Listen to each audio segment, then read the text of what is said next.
in our Holman Bible Geography book, and we're on page 31 in our notes this evening. And so we're going to get right into this in the introduction of chapter 7, and we want to be able to cover as much as possible. So the introduction, here we're going to learn tonight of God's miraculous deliverance of Israel in the Exodus. That's what this chapter is really about, and so that's exciting. And then to see the geography of this, it's very, very interesting. And so this, of course, is central to Israel's faith. It's central to our faith. It's really the great miracle of the Old Testament, though. All the Passover celebration, and so much of Israel's feast really went back to that miracle of the Exodus. But there are great questions as to when it happened and to where it happened, to when and where. So those are the first two blanks. Point number one, when did it happen? So the first thing we're going to look at is the date of the Exodus. So this is hotly debated. It's hotly debated between what two centuries? And we're there in chapter 7, and it's hotly debated between let's see if we can find it here in our books, but it's hotly debated between the 15th century and the 12th century, between the 15th or the 12th century. And that's under the date of the Exodus on page number 63. On the book says 13th. 13th, yeah, I'm sorry. It should be the 13th. You are right. Thank you. That's right. The book says that, and that is correct, because they said it's in the 1250. Should be the 13th. I'm sorry. Thank you. So that's what the book says right there on the date of the Exodus. So that is true. What is it, Pastor? So it should be either the 15th or the 13th century. So the 15th century, the book says 1440, but I'm going to say 1447, a little bit more exact. We're going to say that is the date of the Exodus that you'll have to know. But many so-called scholars say it's in 1250 BC. But the biblical date is clearly the 15th century, or somewhere in the 1450s, around in there. Of course, because that's when Moses lived. 1500. So biblical scholars, so-called scholars, they always come along and they always want to cast doubt and put doubt on the Bible. But so we're going to see from at least these verses that we have right here in your notes. The first verse is 1 Kings chapter 6, verse 1, up here on the screen. And what does here God's word say? It's also in your notes. It says, it came to pass in the 480th year, after the children will come out of the land of Egypt, in the 4th year of Solomon's reign over Israel, in the month of Zip, which is the 2nd month, that he began to build the house of the Lord. So the dating is given. So letter A is? Letter A is the verse itself. Is that verse goes right in there, 1 Kings 6:1, which you have to know. You'll have to know that and the date. So these are important verses. And the two blanks of number 1. When and where? Oh, when. Thank you. When it happened and where. So the 480th year after they were come out of the land of Egypt. So you just do the math. You have to actually go subtraction, though, not addition, because we're going, it's BC, right? So you subtract. Well, we know that Solomon lived in the 900s, and the temple was being built around 967, and so you add to that the 480 years, and you'll come up to 1447. Okay, another verse, Judges, chapter 11, verse 26. This implies the presence of Israel, the presence of the people of God in Israel for 300 years prior to Jephthah. So here in Judges, chapter 11, and the verse is here, but you might want to turn there in your Bible, in Judges, chapter 11, and verse 26.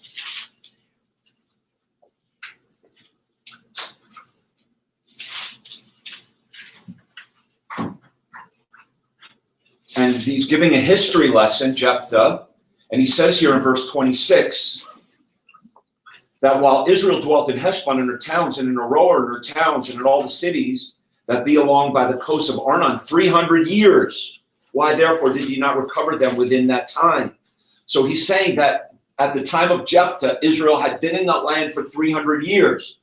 So again, we know about the time that Jephthah lived, around 1100 BC, and you add 300 to that, and you get around 1400 BC. And then another verse, Acts chapter 13, verse 20. And that's the blank as well, but just the verse goes in the blank. So I have these verses circled. 1 Kings 6:1, Judges 11:26, Acts 13:20. Why? Do you know why? Because so-called scholars come along. The class started. Yeah, that must be the alarm. Somebody's alarm was going on. Now you have an institute class tonight. Okay. So-called scholars come along and they dig in the ground and they say, "Oh, Moses didn't live." Some say he didn't live at all, or they change the dates all around. Why? Really, to attack the Bible, to attack the Word of God.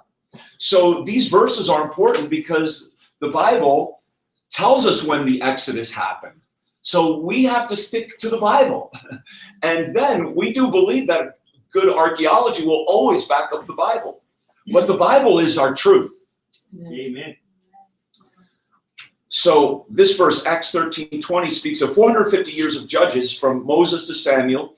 Again, Moses, who lived around 1000 BC, and Samuel 450 years after. He says, "For after that he gave to them judges about the space of 450 years until Samuel the prophet."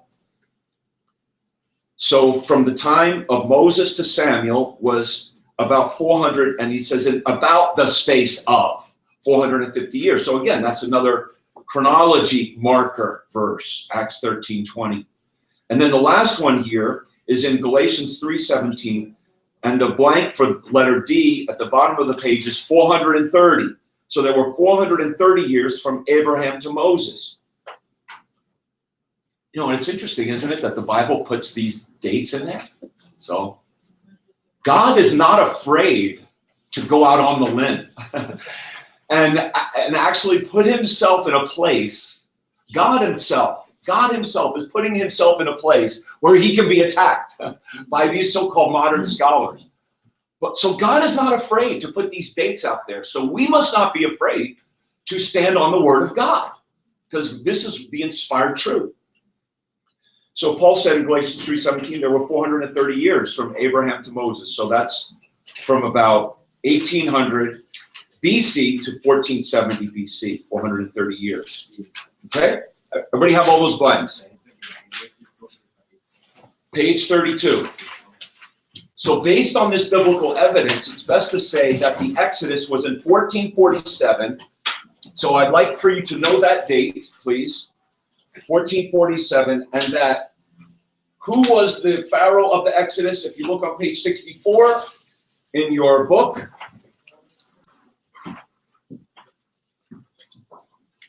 And beside his name, it says Exodus from Egypt about 1440. The book says 1440.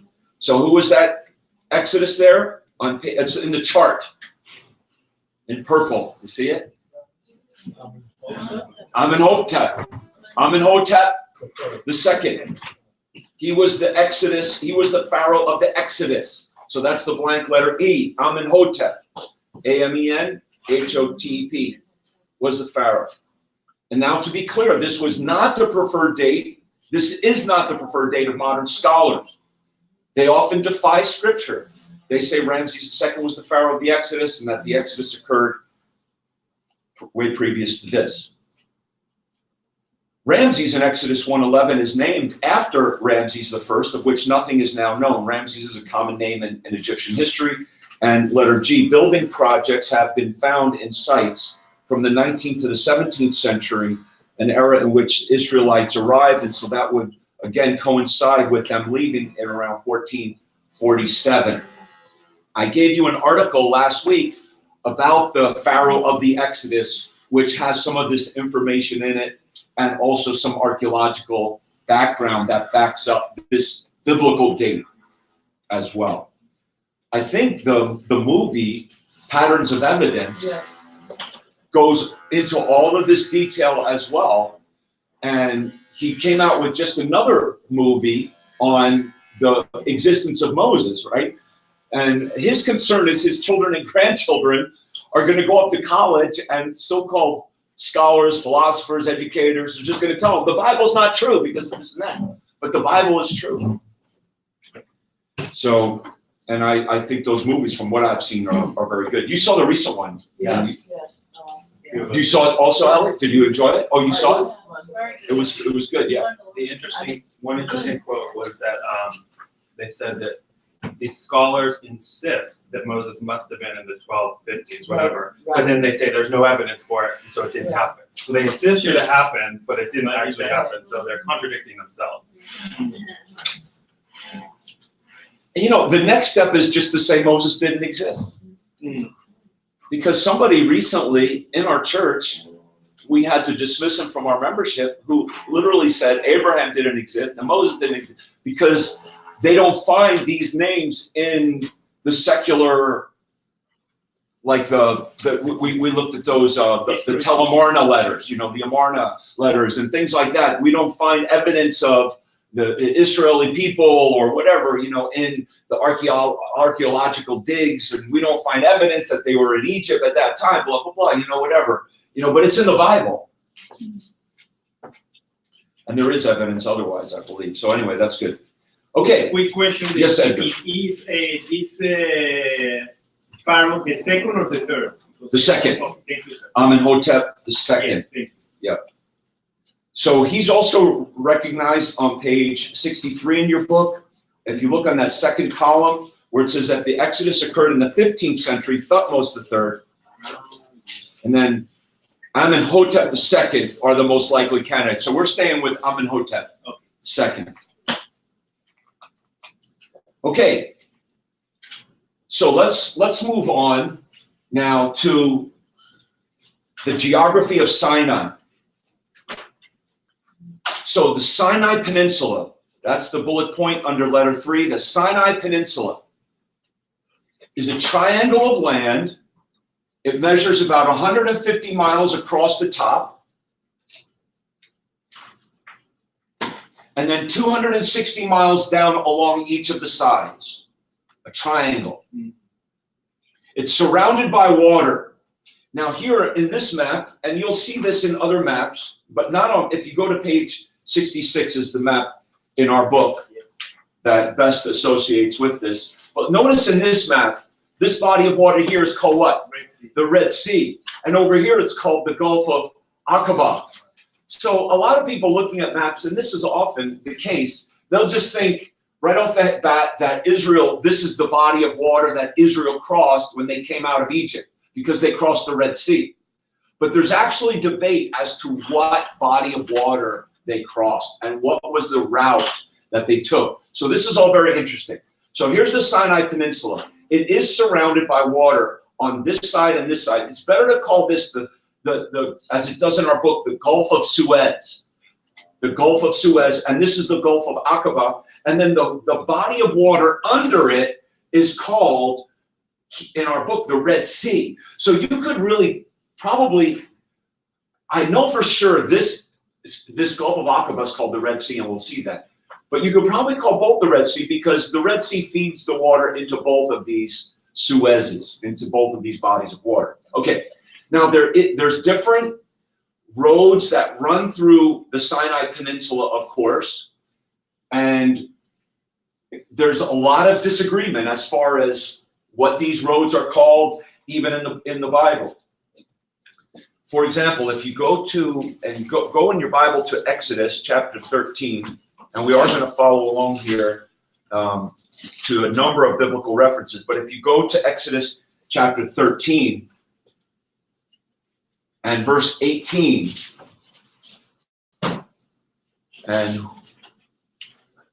Edgar, do you have that? Exodus 13, 18? Yes. But God led the people about through the way of the wilderness of the Red Sea, and the children of Israel went up harnessed out of the land of Egypt.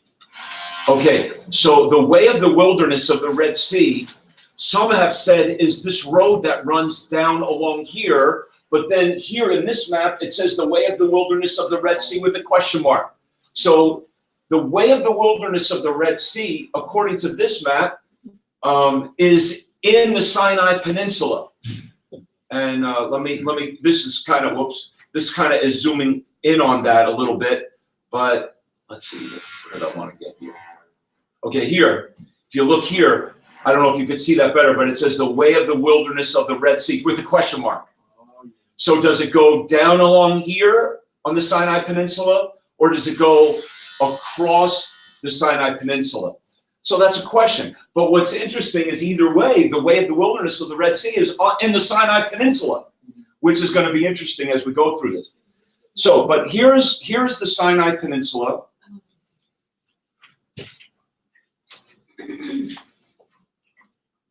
And there are different roads, like here's the way to the land of the Philistines.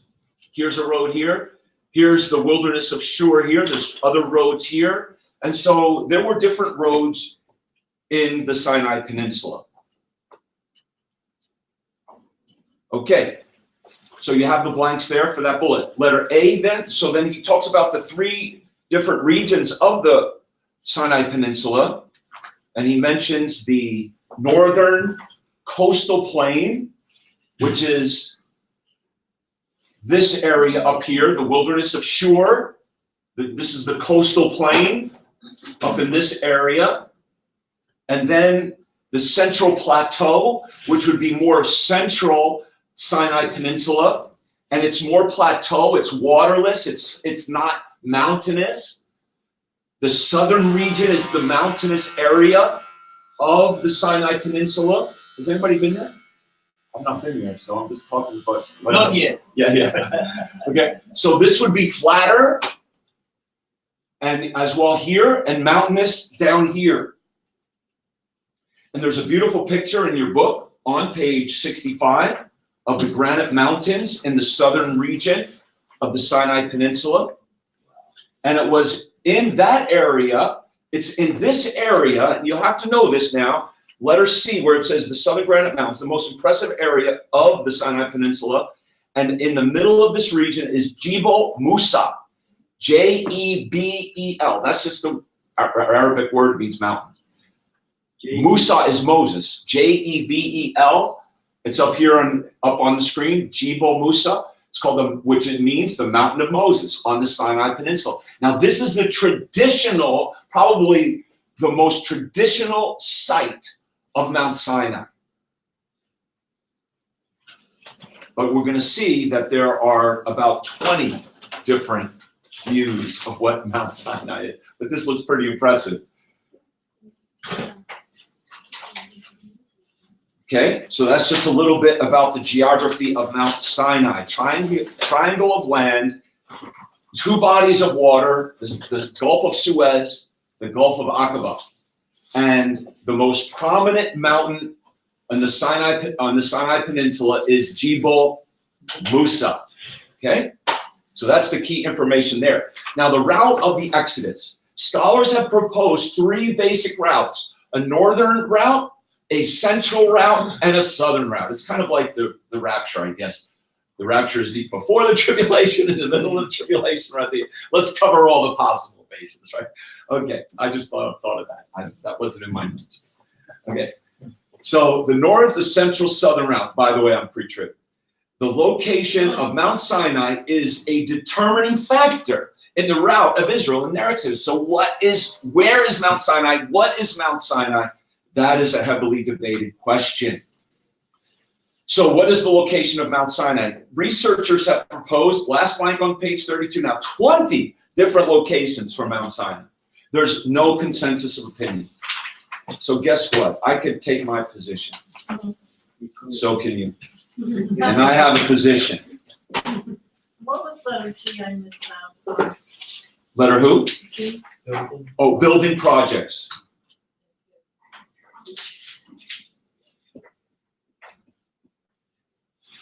So even here, if you look in your book on page 66, the second column there, right at the bottom where he talks about the route of the Exodus, and there at the bottom he says scholars have proposed 3 basic routes, theories, each is based on the biblical text. Over a dozen mountains, he says, have been identified by different scholars as suitable candidates for Mount Sinai. Only a few sites mentioned in the Exodus have been identified with certainty. For example, if you go to this one verse, even here in Exodus 14:2, where there's a number of different places referenced, there's no agreement as to where these places definitely are. So it's hard to determine from this verse itself, where it says, speak to the children of Israel that they turn and encamp between Pi-hahiroth, between Migdol and the sea, over against Baal-zephon, for it shall ye encamp by the sea. So they're uncertain where those places are. So it makes, again, pinpointing the route of the Exodus, Mount Sinai. This is some of the problems that they have faced. Okay? Okay, page 33. Now, the Gulf of Aqaba and the Gulf of Suez, again, this is, I'm repeating this, I guess I want you to know it, are extensions of the Red Sea, also called the Yam Suf. That's basically the Hebrew, the Yam Suf. So you might see that as you hear. And there's a number of videos that I did watch on YouTube that are very interesting about the route of the Exodus. So the southern route theory. The southern route theory is bolstered by 2 points. One, Moses' 3-day journey into the wilderness, his encounter with Amalek. I'm sorry, not the south. That should be the northern. I wrote the wrong thing there. I'm sorry. That's the northern route theory. That is the least. Yeah, I wrote the wrong thing. Number 1 is the northern route theory. I'm sorry you have a cross out in your perfectly otherwise perfect notes, and you could just initial that and say it's my fault. Yeah, it's definitely my fault. That's the northern route theory. Now, if you look at the northern route theory here in your notes or in your map, he has them going into the. I don't really know where they're going there. Is that how they? Is that the body of water that opened up? I don't know. I'm sorry for the noise tonight. It's enough to give you a headache. So, but Moses' 3-day journey and encounter with Amalek. But letter C, I'm not really going to spend a lot of time with this because this route is the least possible route. Because to me, Exodus 13:17 says they did not go north.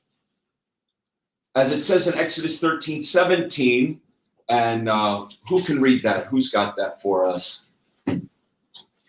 Exodus 13:17. Jennifer, could you read that, please? And it came to pass when Pharaoh had let the people go that God led them not through the way of the land of the Philistines, although that was near. For God said, lest peradventure the people repent when they see war and they return to Egypt. Okay, so not through the way of the land of the Philistines.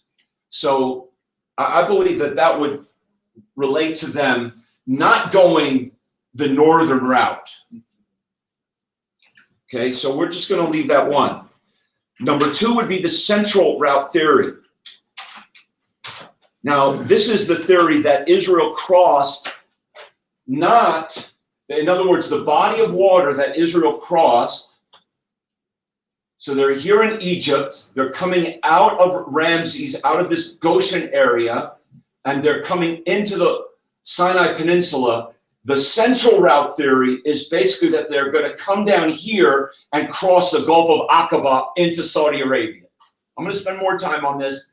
This is my favorite position. It wasn't before I started studying this out. So I'm surprised that I'm taking this position because I never really thought much about it, but I think it's very interesting. So, so we're going to leave that one for now. But so this is such an interesting thing because I hadn't really, frankly, I hadn't thought much about it. I don't know if you have. But that Israel crossed the Gulf of Aqaba into Arabia, and some locate, therefore, Mount Sinai in Saudi Arabia, which is this area of Midian, modern-day Saudi Arabia. So that's the blank, that bullet point. Some locate Mount Sinai in Saudi Arabia, modern-day. That doesn't make sense. Yeah. You know what? Because that blank. What did I write my blanks? It should be, no, it should be Midian. I'm so sorry. I don't know. I was in a hurry to another cross out. I don't know what got into Midian. Is the right word? Midian. Because Midian is going to be the key word in the biblical text. So again, I apologize. So some locate Mount Sinai in Midian. In Midian, this area. You see where it says Midian here? You see on your book it says Midian as well. And in his central route theory, I'm not saying, I don't think that Mount Sinai is way down in that region, but in that region, across the Gulf of Aqaba, modern day Saudi Arabia, in this area biblically called Midian. So the prime candidates for this view are Mount Badr, Jebel al-Lawz, Jebel Harab, Jebel Harb. Now, I read one article that a Jewish rabbi said Harb was Mount Sinai, and it sounds very close to Horeb. It's pretty interesting. But most of the other information that I saw online was that Jebel al-Lawz is the Mount Sinai in the Midian area or Saudi Arabia. So you might want to circle that, or will. Of these, I put this, of these, Jebel al-Lawz is the most preferred. And we'll discuss more of this position below. Okay? So, the third position is the southern route theory. And guess what? That's right. Southern. That's right. There's no blank there, but it's correct. Okay, so we have the northern route, the central route, the southern route. Exodus 13:17. Again, God warned Israel traveling by the way of the land of the Philistines. He warned against doing that. He warned them against traveling by the way of the land of the Philistines. That's the blank Philistines, which was north. Now, this would be the favored position of our author in his book. And he would say as well, he quotes Deuteronomy chapter 1, verse 2. This is on page 67 in that second column, down toward the end of the page. He locates Mount Sinai. In this Mount Sinai region, Jebel Musa, as an 11-day journey, that would coincide with an 11-day journey from Israel coming out of Egypt. So that would bolster this southern route theory. Then, these two verses, Exodus 18:27 and Numbers chapter 10, verse 30, also may indicate that Mount Sinai is not in Midian. So really, central or key to the central route theory is that Midian, or that Mount Sinai is in Midian, and that Midian is in this region.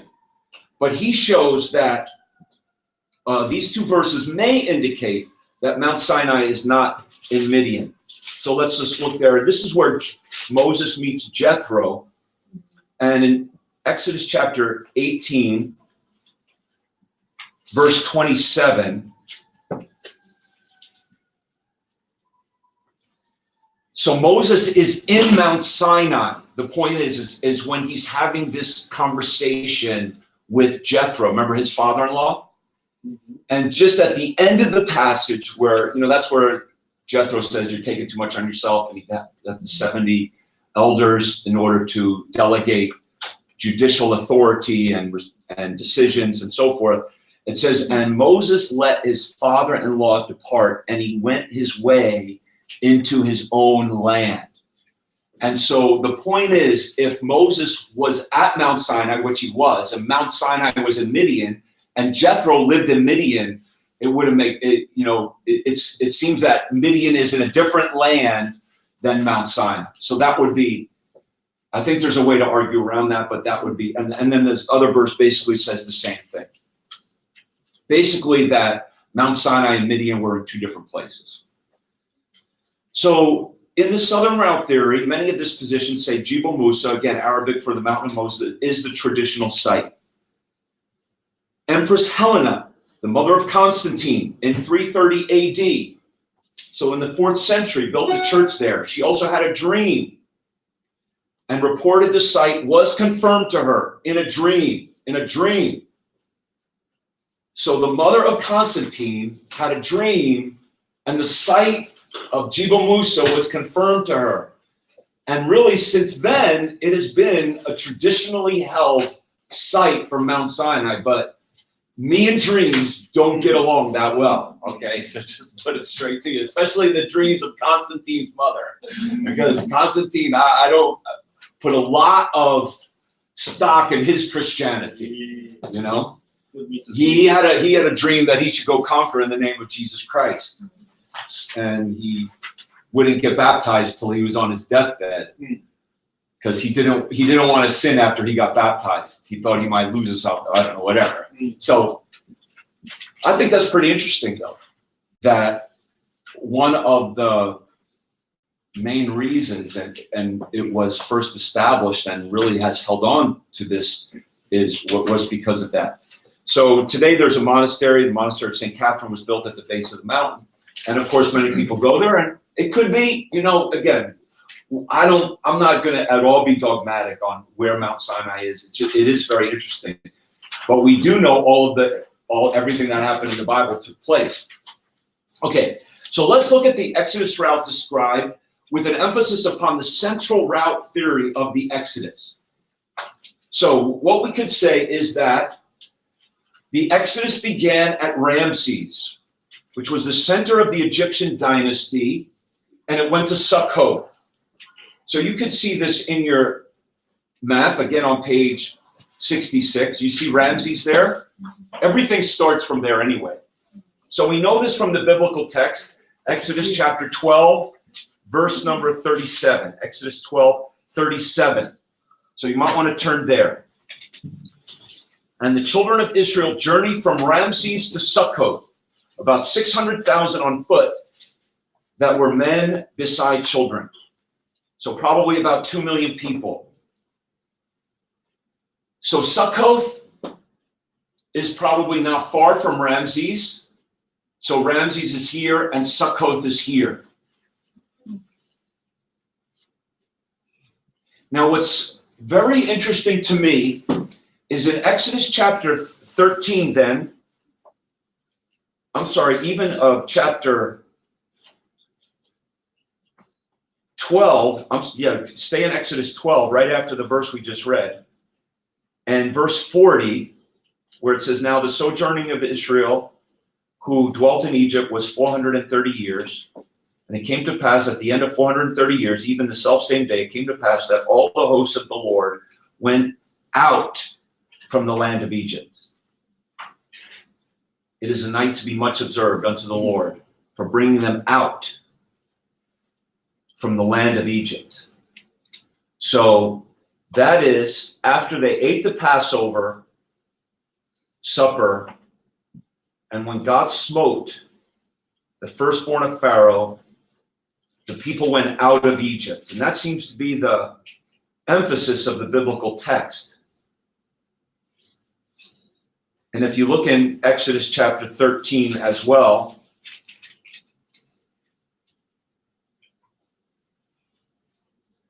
and verse 15 and 16, where it says, it came to pass when Pharaoh would hardly, that's Exodus 13:15, would hardly let us go, that the Lord slew all the firstborn in the land of Egypt, both the firstborn of man, firstborn of beast.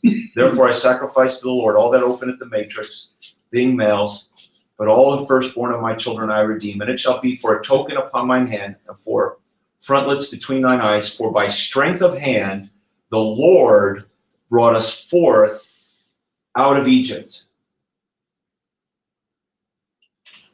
So they began at Ramses, they went to Succoth, and letter A is as they're approaching the Red Sea in Exodus 13,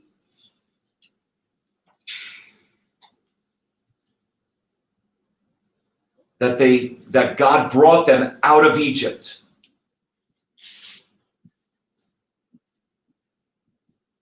And we saw that at least in 2 verses, that God brought them out of Egypt.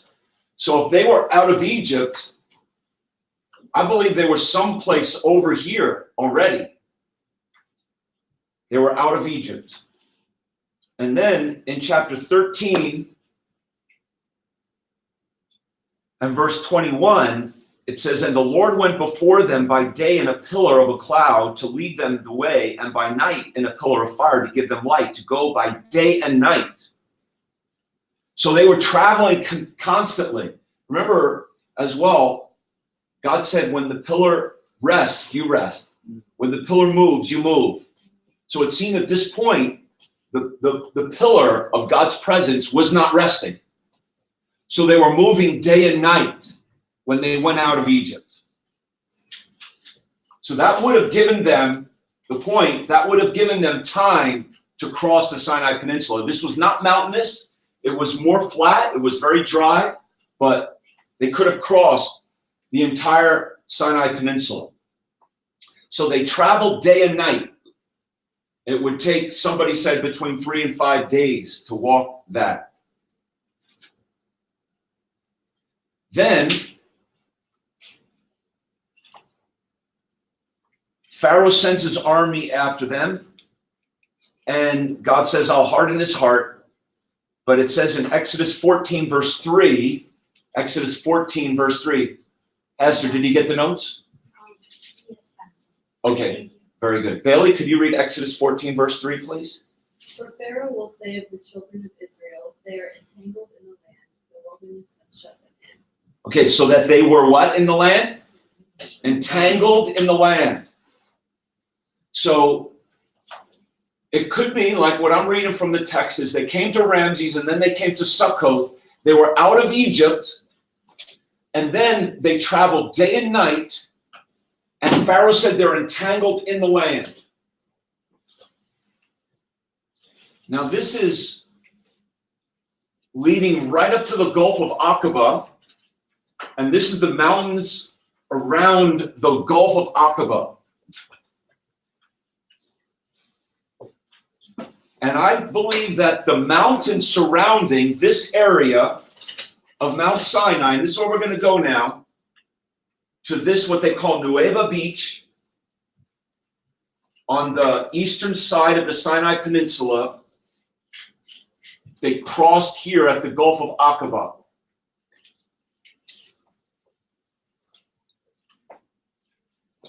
And Nueva Beach would fit this description of them making that trek and then being entangled in the mountains.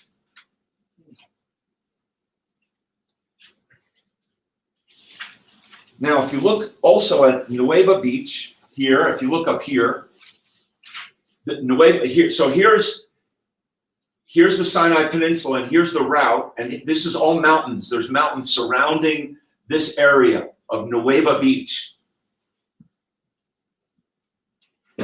And if you look point A on your notes, that the Nueva Beach is 5 miles long. It's about 5 miles long like that, about 3 miles wide. And it would be large enough for a large group of people to get to. And here's a closer view of it, of the tangle through the mountains, and then the beach. So imagine if this was the location that, you know, Israel's here and there's mountains on all sides, and here's Pharaoh's army. So, and either way, let's just say it wasn't even this, that's what it was. They were tangled in the mountains and they came to the shore of the sea, the Red Sea, and there was nowhere to go. And that's, you know, that's how the text reads for us, right? So look at the verse that I put here in Isaiah 51:10. It says, "Art thou not it which hath dried the sea, the waters of the great deep, and hath made the depths of the sea a way for the ransom to pass over?" So again, it seems that like the northern, if there was a northern route, the Sea of Reeds is not deep enough to fit this description. The sea had to be of a deep quality to it. The waters of the great deep. And this area of Aqaba also fits this description. So here's another view of the Nueva Beach and the mountains on all sides and the path that led back into the mountains. So, and here is a depth chart of the Gulf of Aqaba, and what they find here, what's very interesting, and another reason why many are saying that Nueva Beach could well be the very area where Israel crossed, is because before this and after it, it's almost like deep gullies and, you know, cliffs that people could not have, even if God dried it up, it would have been more like cliffs. But this is deep, but it goes down gradually and up gradually, something that Israel could have gotten through, you know, women and children as well as the men. So that's basically the depth chart of this area. Here's the Nueva Beach. So it's very interesting as well. It's deep, and it fits that Isaiah 51:10. Now, the next verse in the top of page 35 is very interesting because that verse, and I have the verse here in your notes, says that this body of water, the Gulf of Aqaba, this body of the Gulf of Aqaba is called clearly the Red Sea in the text of Scripture. 1 Kings chapter 9, verse 26, the Gulf of Aqaba is called the Red Sea, the Yam Suf. And so again, the depth at this crossing is not overly rugged, but deep enough for the waters to part. So 1 Kings 9:26 says, and King Solomon made a navy of ships in Ezion Geber, which is beside Eloth, on the shore of the Red Sea in the land of Edom. So look for Ezion Geber at the very top of the Gulf of Aqaba in your notes, in your page, I'm sorry, not in your book on page 66. And that's why I actually had this, you see it, it's up here. This is Ezion Geber. It's on the shore of the Gulf of Aqaba. So you see that? He says the Gulf of Aqaba is called the Red Sea in this verse. King Solomon made a navy of ships in Ezion Geber, which is beside Eloth on the shore of the Yam Suf, the Red Sea. So that's very interesting. The Red Sea is, or the Gulf of Aqaba is called the Red Sea. So, getting back to this, Nueva Beach means, or the full name is Nueva al Muzayian, whatever, meaning waters of Moses' crossing. The waters of Moses' crossing. Now, again, you know, the mountain in Mount Sinai, they call it the Jebel Musa, the Mount of Moses. So there's a lot of people who want to claim that this is the mountain, you know, brings tourists or whatever. But here's what gets very interesting now. When divers have gone into this Gulf of Aqaba at this very point, and they have found, letter D, an abundance of unusual and abnormal coral structures that looks like coral growing on chariot wheels and other man-made structures. So here's coral that is around something that looks like a wheel. And here's another one. And there's, wow. I basically just watched videos and, you know, did screenshots. And now this is a look at this one. You can almost see the chariot wheels, you know, in this here. And the thing is that coral has to grow on something. Coral will not grow on the sand. It has to grow on some kind of object. So here's again a circular. I mean, again, this would be, you know, thousands of years old now. Some say that these are the, and they through drawings of the Egyptian chariots, they say that these chariot wheels are the same kind of chariot wheels that were used in that period of time during Amenhotep's reign as a pharaoh as well. So I mean, look at this one. This one was even, and they can't touch anything.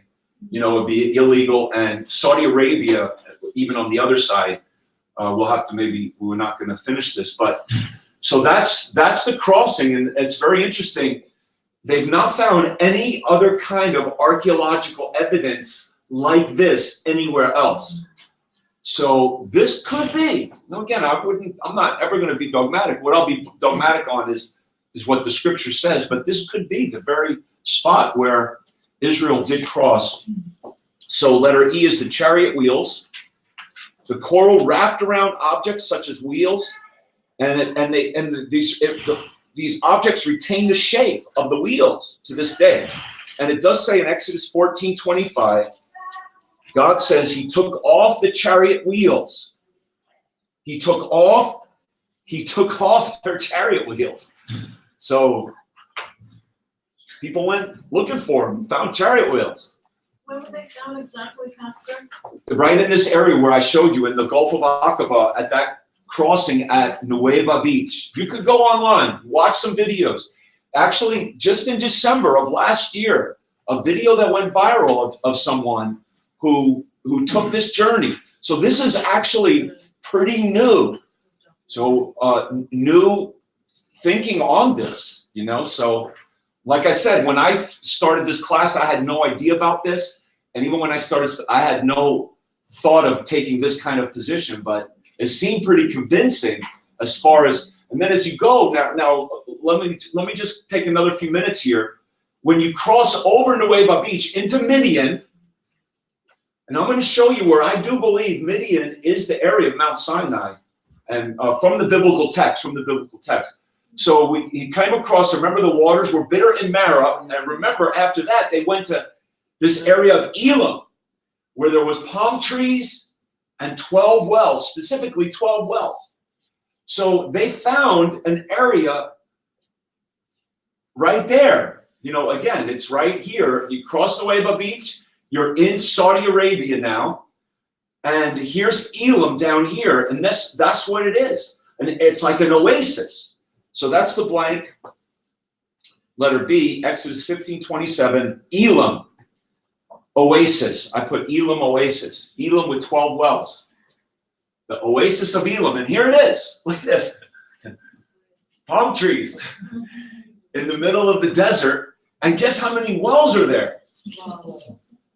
There's 12. And it says in Exodus chapter 15, verse 27, they came to Elim where there were 12 wells of water. And one of the videos I watched, the Bedouins literally were shooting at the guy for him to get out of there. But the locals there said, yes, this is where Moses came. So they believe, many of the locals who were in this region. So this is Elim, and where there's these 12 wells and palm trees, so it's there. And here's a well. There's one of the wells. Okay, and then, so then after that, they came in the text, we're in Exodus 15:27, that's the 12 wells of water, right? And as I said in your notes, it's apparent that some Saudi officials believe this is the biblical Elim and that Mount Sinai is here in Saudi Arabia, so we're working toward Mount Sinai. But approaching Sinai then what happened in Exodus chapter 16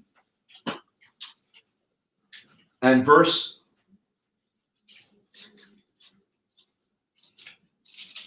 Exodus 17, where he smote the rock. In Exodus chapter 17, verse 6. Where it says, and behold, I will stand before thee there upon the rock in Horeb. Now we're close to Mount Sinai. And thou shalt smite the rock, and there shall come water out of it, that all the people may drink.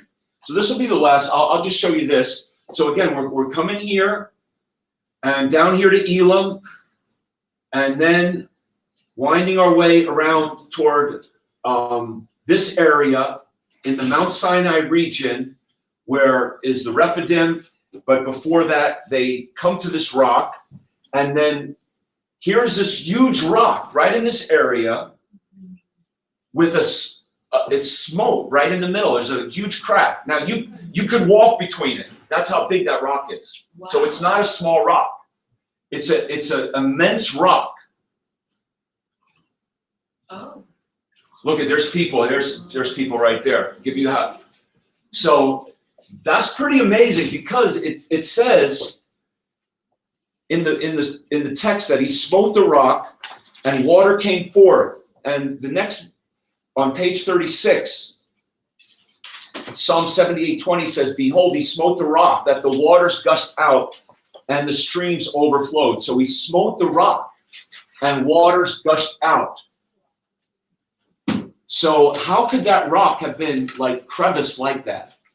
I don't know. To me, there's real incredible seeming archaeological evidence that backs up this as a route. And also, coming down the rock, the rocks are very smooth, which seems to indicate that water rushed in such strength and for a period of time that it made the rock smooth below that rock. Okay, so again, under point 5 then, there's an immense split rock in this region that could well be the rock that Moses struck. Local Bedouins call this area the Rock of Moses. That's what they call it, the Rock of Moses, the split rock of Moses. So he smote the rock, water came out, and then letter B, it's smooth rock structures below the large split rock look like water channels flowed down it, and massive amounts of water ran through it. Isaiah 48:21 says God clave the rock also, or split open the rock. That's what it says in the Bible. The Bible text says that God split the rock. So I don't know any other rocks that are in this region that fit this description as well as this area and that rock. He split the rock and waters gushed out. So we'll continue this next week, but we'll stop right there.